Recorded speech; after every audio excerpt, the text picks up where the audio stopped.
शेतात भुईमुगाच्या शेंगा तोडण्यासाठी गेलेल्या 2 मायलेकींच्या अंगावर वीज पडून दोघींचाही जागीच मृत्यू झाला। ही घटना 18 ऑगस्टला रविवारी दुपारी 5 वाजेच्या सुमारास सिल्लोड तालुक्यातील शिसारखेडा येथे घडली। या दुर्दैवी घटनेमुळे परिसरामध्ये हळहळ व्यक्त करण्यात आली आहे। रेणुका हरिदास राऊत वय 38 आणि स्वाती हरिदास राऊत वय 15 असं वीज पडून मृत्युमुखी पडलेल्या मायलेकींची नावे आहेत।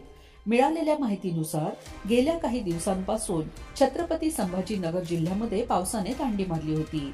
गेले 3 दिवस झाले शहरामध्ये उष्णतेचं वातावरण होतं।